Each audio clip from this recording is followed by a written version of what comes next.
segala nikmat ilmu dan kesempatan. Perkenalkan, saya Trisya Febrianti, dosen program studi Bimbingan dan Konseling Fakultas Keguruan dan Ilmu Pendidikan Universitas Islam Asy-Syafi'iyah. Pada kesempatan kali ini, saya akan menjelaskan pernyataan diri dosen, unjuk kerja, Tridharma Perguruan Tinggi atau disingkat PDD UKT PT, khususnya pada bidang pengajaran.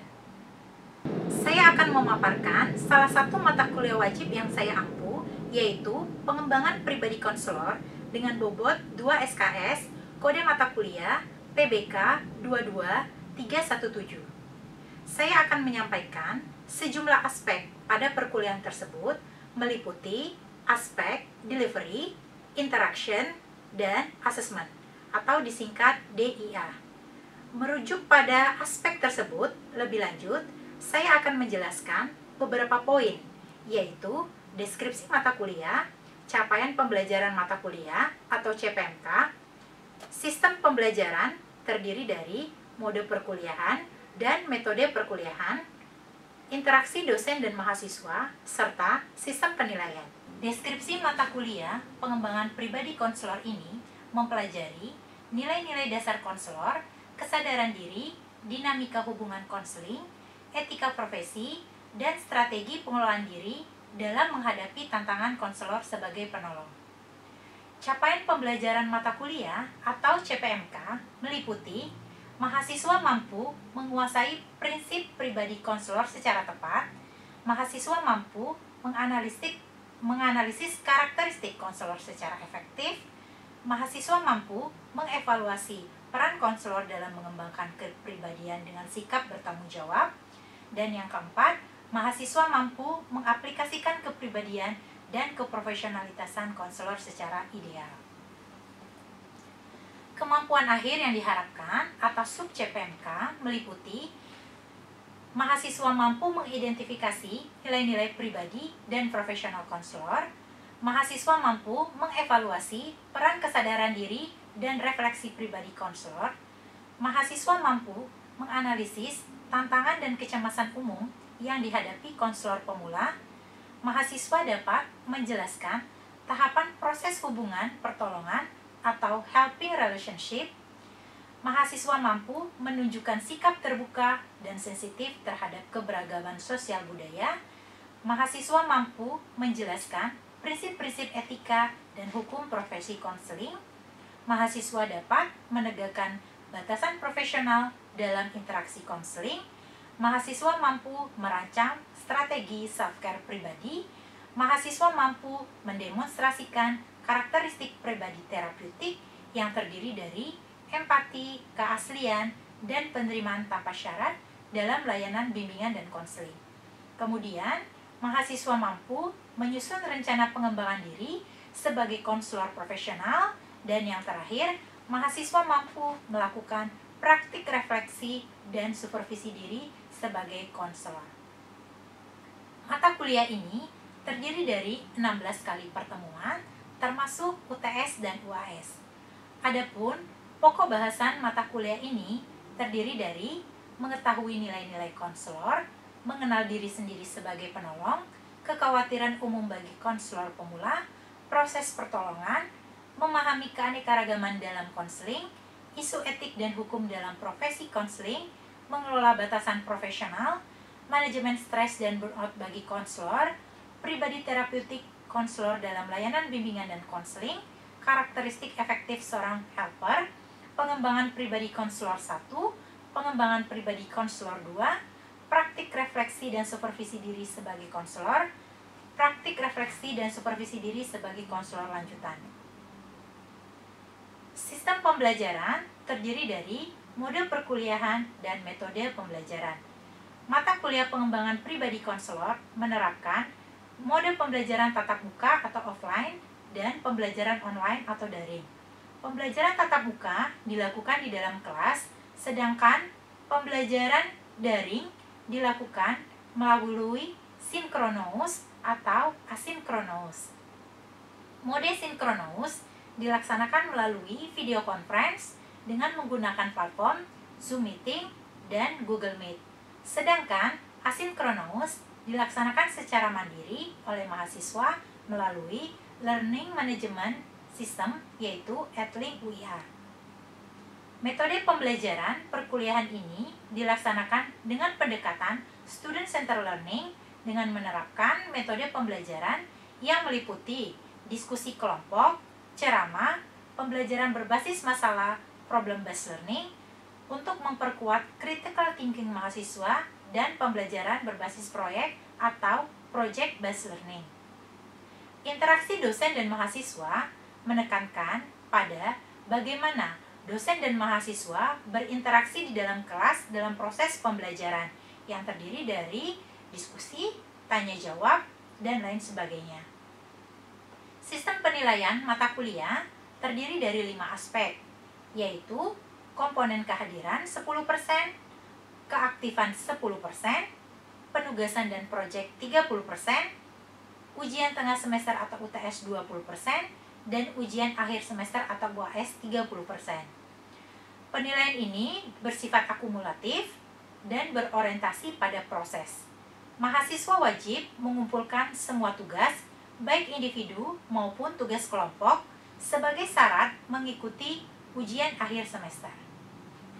Demikianlah penjabaran mata kuliah pengembangan pribadi konselor, dan berikut adalah video pembelajaran di dalam kelas. Assalamualaikum warahmatullahi wabarakatuh. Waalaikumsalam warahmatullahi wabarakatuh. Selamat siang teman-teman semuanya. Siang. Ya, siang menjelang sore ya. Masih semangat? Masih. Ya. Oke, baik. Terima kasih ya atas kehadirannya hari ini. Kita pertemuan ke-10 ya, memasuki pertemuan ke-10.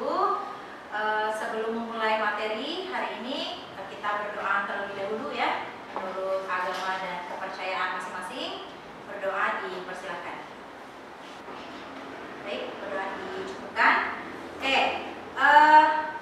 sebelum kita masuk ke materi kita hari ini, Ibu akan cek kehadiran ya. Siapa saja yang mungkin yang tidak hadir, bisa di-cross-check teman-temannya. Fadil ya. Oke, Fadil, kemudian Asyafta, Suci dan Aurat. Oke, Aurat ada informasi? Nggak ada ya. Oke, baik, 4 orang ya yang tidak hadir. Ya, hari ini kita akan memasuki materi yang berjudul pribadi terapeutik konselor dalam layanan bimbingan dan konseling.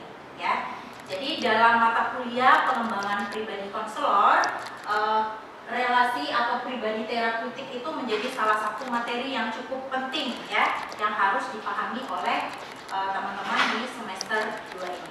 Oke, sebelumnya kita membahas materi apa? Kelompok sebelumnya ada yang bisa menjawab? Kelompok 9 ya, kelompok 9 minggu lalu ya, berkaitan dengan konselor efektif ya, atau penolong helper efektif ya. Iya, oke. Baik, apa sih yang menjadi tujuan ya pembelajaran materi kita hari ini ya? Teman-teman bisa lihat ya di depan ya. Ada 6 ya, ada 6 tujuan pembelajaran yang menjadi fokus utama materi kita hari ini. Yang pertama itu mengidentifikasi ya pengertian dan urgensi pribadi terapeutik dalam proses konseling. Oke, kemudian ada menganalisis karakter utama dalam pribadi terapeutik, kemudian ada memahami pentingnya perilaku verbal dan nonverbal, kemudian menerapkan karakter terapeutik melalui simulasi, dan yang kelima mengevaluasi pemahaman praktik konseling, dan yang terakhir ini akan menjadi bentuk penugasan, yaitu melakukan observasi dan wawancara kepada konselor di lapangan ya, gitu. Oke, kemudian pokok bahasan yang menjadi poin penting dari materi kita hari ini, yaitu yang pertama urgensi ya. Urgensi berkaitan dengan pribadi terapeutik konselor, kemudian juga karakteristik dari hubungan relasi antara konselor dengan konselingnya, dan yang ketiga itu hubungan terapeutik dalam proses layanan konselingnya, dan yang terakhir itu nanti ada perilaku efektif. baik itu secara verbal maupun secara non-verbal. Oke, sebelum kita masuk ke urgensi, apa itu urgensi dari pengembangan pribadi konselor ya, atau hubungan pribadi terapeutik dari konselor, Ibu ingin orientasi pengetahuan awal dulu. Silakan scan barcode di depan atau masuk ke grup, ada link yang bisa teman-teman akses di sana. Jawab pertanyaan yang ada pada Mentimenternya. Silakan. Ya. Terima kasih sudah masuk. Satu dari Aura Ika. Oh, Aura. Oke, jangan lupa tulis nama ya, Rahma. Sambil menunggu jawaban dari teman-teman yang lain, boleh salah satu mungkin yang mau menyampaikan gagasannya. Silakan. Berdiri boleh? Atau ditunjuk? Oke. Mohon kesediaannya Aisyah. Ya, Cak. Ya, Cak, boleh berdiri, Cak, di depan membacakan jawabannya. Jika adalah seorang klien atau klien yang rapuh, ya, pribadi konselor seperti apa yang Anda harapkan? Ya, ke depan, Cak. Saya ingin menjadi konselor yang benar-benar bisa merasakan dan memahami perasaan saya tanpa menghakimi. Empati akan membuat saya merasa diterima dan dihargai. Oke, maksudnya Ica menginginkan sosok konselor yang empati. Ya, empati, kemudian konselor yang apa lagi? Yang bisa merasakan. Ya, empati bisa merasakan ya, baik itu dari sisi emosi ya, dari sisi emosi konselornya berempati merasakan apa yang dirasakan oleh konseli. Ya, oke, terima kasih. Kasih aplaus dulu dong buat kita. Ya, terima kasih teman-teman ya. Ini jawabannya sudah masuk ya sebagai pemantik ya untuk pembahasan kita hari ini. Ada juga ini jawaban Evi. Kalau Evi menjawab, kalau aku lagi rapuh, aku pengennya punya konselor yang nggak langsung ngejudge, nggak langsung menghakimi. Oke, yang bisa dengerin dulu tanpa nyuruh sabar atau semangat, cukup dengerin aja. Oke, menjadi pendengar yang baik ya, tidak menghakimi itu berarti apa? Masuk dalam jenis konselor pribadi konselor yang seperti apa? Yang unconditional positive regards bisa ya, menerima tanpa syarat gitu ya. Oke, baik. Ya, kemudian kita akan masuk lagi ke materi. Terima kasih teman-teman ya atas jawabannya ya. Kemudian ini ada mind map ya, mind map berkaitan dengan materi kita hari ini, yaitu bagaimana caranya kita seorang konselor itu mampu membangun hubungan terapeutiknya ya, antara konselor dengan konseli. Kemudian relasinya juga ya, relasi yang terjadi antara dua pihak. Jadi ada timbal balik antara konselor dengan konseli. Kemudian juga membuka jalan bagi eksplorasi masalah yang lebih mendalam. Intinya dalam proses konseling nanti kan ada suatu eksplorasi ya, yang diungkapkan oleh seorang konseli kepada konselor. Nah, kemudian yang terakhir yaitu perilaku yang mendukung atau salah satu perilaku yang efektif dalam mengembangkan hubungan antara konselor dengan konseli itu adalah dalam bentuk perilaku verbal dan non verbal. Iya. Oke. Kemudian ada pertanyaan lagi. Apa itu urgensi pribadi terapeutik? Ada yang bisa menjawab? Urgensi pribadi terapeutik. Kenapa pribadi terapeutik itu penting? Gitu. Apa urgensi dari pribadi terapeutik?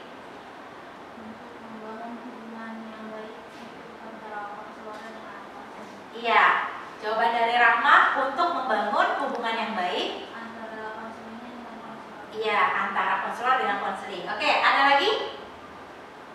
Dari sebelah kiri saya, mungkin teman-teman yang mau menjawab. Apa urgensinya? Selain membangun hubungan yang baik, apa lagi kira-kira? Menumbuhkan empati dan kejujuran. Iya, menumbuhkan empati dan kejujuran. Oke, terima kasih teman-teman ya, dua jawabannya. Ya, betul sekali ya. Jadi untuk urgensi, kenapa urgensi ya pribadi terapeutik ini? Untuk membangun hubungan ya, hubungan terapeutik yang kuat, hubungan yang baik antara konselor dengan konseling. Kenapa ini penting ya? Karena adanya proses penyembuhan di dalamnya. Dalam proses konseling itu nanti ada suatu proses yang mana seorang konselor itu berusaha untuk menyembuhkan, ya, membantu, memandirikan, ya. Nah, ini merupakan salah satu faktor kunci, ya, faktor kunci keberhasilan dalam suatu proses konseling itu sendiri, gitu ya. Nah, hubungan yang kuat atau hubungan yang baik ya antara konselor dengan konseling itu dapat meningkatkan kepercayaan dari konselingnya. Ya, kalau hubungan saja tidak baik, ya, relasi antara konselor dengan konselingnya itu tidak baik, itu akan membuat ya kegagalan ya, bisa resisten proses konselingnya. Tapi kalau hubungan yang dibangun itu adalah hubungan yang baik, meningkat kepercayaannya. Nah, seperti di slide ini, ya, dapat meningkatkan kepercayaan konseling. Nah, sehingga dapat membuka atau mengeksplorasi masalah yang terjadi atau masalah yang dialami oleh konseling itu secara mendalam. Jadi masalahnya itu yang memang betul-betul mampu diungkapkan, mampu dicari jalan keluarnya, gitu ya, dan memfasilitasi perubahan serta pertumbuhan pribadi yang lebih efektif. Nah, sehingga dari pribadi terapeutik seorang konselor itu muncul karakteristik sikap, ya, sikap, nilai, ya, pandangan itu sangat penting.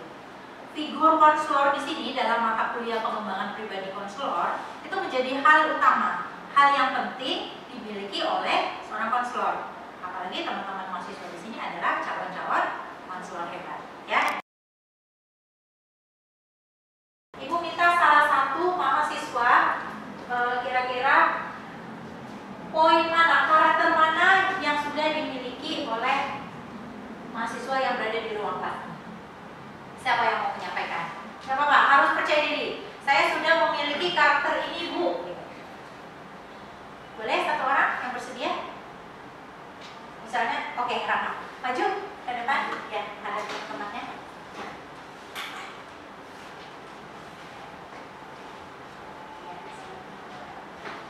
Mungkin di sini saya merasa sudah memiliki empati gitu. Misalnya ketika teman curhat atau teman bercerita kepada saya, gitu, saya bisa merasakan apa yang sedang dialaminya gitu. Sehingga saya memahami, oh dia lagi sedih gitu, oh dia lagi marah. Oke, baik, kasih aplaus dulu dong. Empati saja atau ada karakter lain lagi yang dimiliki oleh Rama? Kalau dari sini mungkin ada kesediaan untuk memahami gitu. Oke, misalnya seperti apa? Misalnya ada teman yang cerita gitu, curhat, aku lagi kayak gini-gini nih, terus saya berusaha buat memahami kondisinya tersebut gitu. Jadi tanpa menghakimi. Oke, baik. Boleh satu orang lagi menyampaikan kira-kira dari materi yang ada di depan ini, karakter mana yang teman-teman sudah miliki?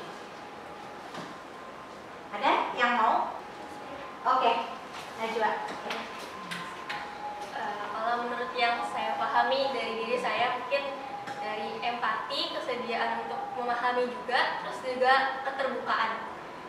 Kenapa empati? Karena saya mungkin merasa juga kalau misalkan ada suatu hal yang terjadi sama teman dekat ataupun yang di sekitar saya kayak dengan sendirinya juga untuk bisa membantu seusaha saya atau semaksimal yang saya mampu. Oke. Terus kesediaan juga untuk memahami dengan adanya saya bertindak seperti itu, jadi saya juga memahami dan kadang bahkan dengan raut wajah aja gitu bisa memahami kalau kondisi dia lagi tidak tidak baik-baik aja gitu. Terus kadang juga keterbukaan bahwa saya merasa dengan teman-teman yang mau menceritakan masalahnya dia ke saya tuh saya kayak oh berarti dia percaya nih dengan saya, jadinya saya sharing juga tentang gimana saya menghadapi kalau misalkan menemukan kasus yang sama kayak gitu. Jadi kayak ada advice-nya dan feedback saling berbagi kayak gitu, sharing-sharing. Bagus ya. Oke, kasih aplaus dulu dong. Terima kasih Najwa. Tadi Rahma menyampaikan 2 ya Ya mungkin teman-teman yang lain juga ya. Siapa kira-kira yang mau menyampaikan? Oke, silakan Alif.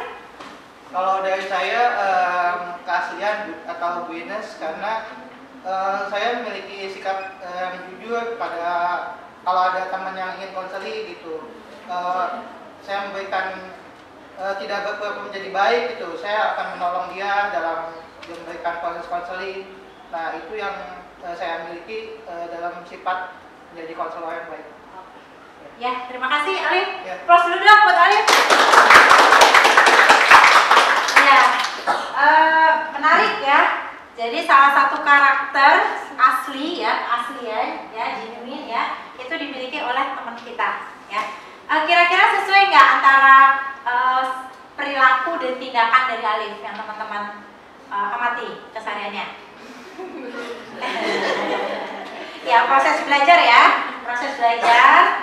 Intinya menjadi seorang konselor yang efektif ya, atau pribadi konselor yang baik ya, terapeutik itu membutuhkan suatu proses. Jadi teman-teman, berdasarkan apa yang disampaikan oleh perwakilan teman-temannya tadi, bisa dikatakan bahwa 70% keberhasilan konseling ini dipengaruhi oleh kualitas relasi ya, relasi antara konselor dan konseling. Sehingga ini membutuhkan salah satu upaya ya, upaya jika teman-teman nanti menjadi seorang konselor, ini kan masih calon ya, calon-calon konselor, sehingga bagaimana berlatih dan memahami ya, mau memahami, intinya begitu. Sehingga salah satu instrumen yang menentukan keberhasilan dalam proses konseling itu adalah kualitas dari konselor itu sendiri. Selanjutnya, hubungan terapeutik konselor dalam layanan konseling. Ya, apa itu? Suatu relasi tadi ya, jelas ya, suatu relasi antara konselor dengan konseling dalam pelaksanaan proses layanan konseling. Ya. Konseling itu ada bentuknya ya, ada beberapa bentuk layanan konseling ya, ada layanan konseling individu, ada layanan konseling kelompok, gitu ya. Nah, di sini kunci ya, kunci dalam layanan konseling itu, komponen kuncinya yaitu salah satunya adalah hubungan terapeutik. Lagi-lagi begitu, hubungan terapeutik. Apakah teknik tidak menjadi hal penting? Penting juga ya. Namun teknik itu presentasinya dalam keberhasilan konseling itu tidak lebih banyak dari kualitas pribadi konselor itu sendiri. Kemudian perilaku efektif verbal dan non verbal. Jadi ada beberapa perilaku dari sisi verbal dan sisi non verbal yang perlu dipahami oleh teman-teman sebagai calon konselor ya. Yang pertama itu menggunakan kata-kata yang dapat dipahami oleh konseling. Kemudian melakukan refleksi, penjelasan atas pernyataan dari konseling ya.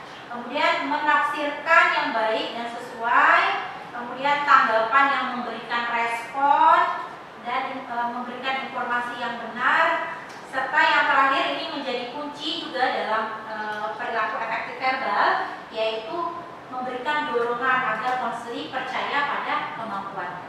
Verbal itu apa? Bahasa ya, bahasa, kata-kata ya. Oke. Kemudian dari nonverbal ini menjadi poin ya, dalam proses konseling itu adalah nada suara yang sedang dan tenang, pembawaan ya.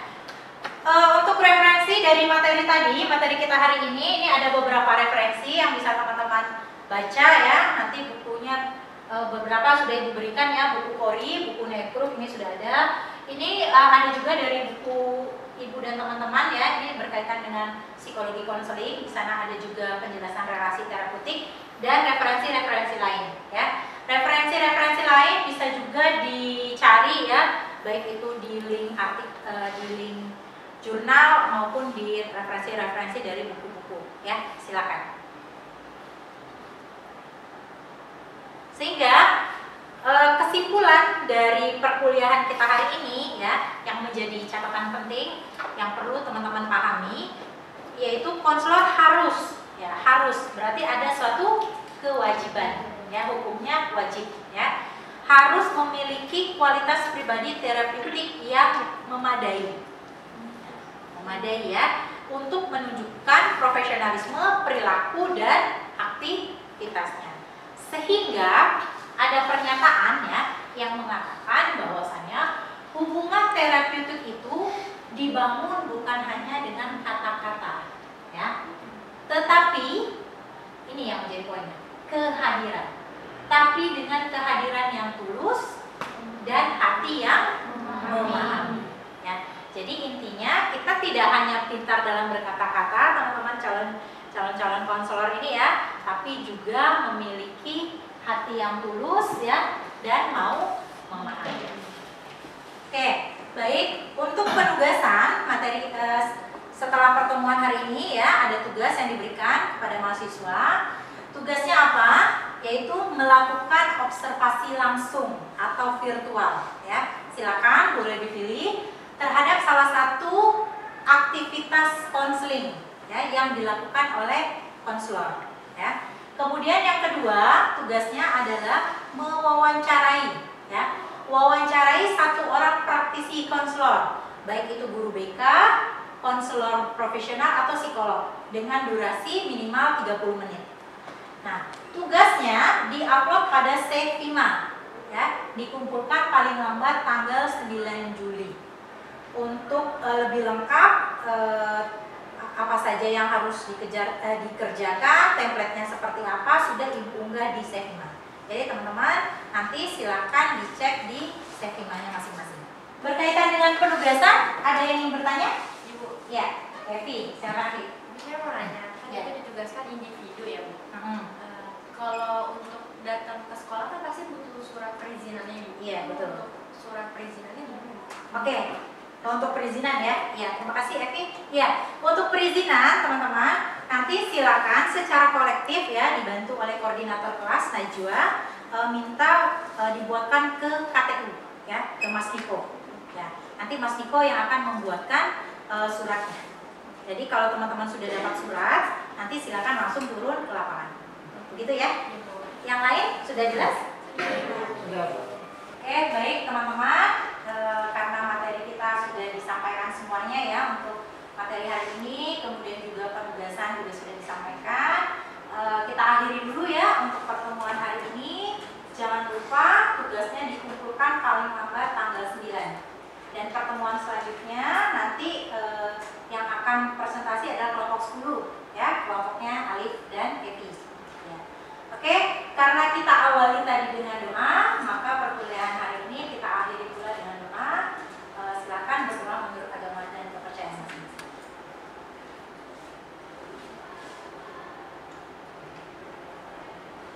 Baik, dicukupkan. Lebih dan kurangnya Ibu mohon maaf ya. Terima kasih banyak atas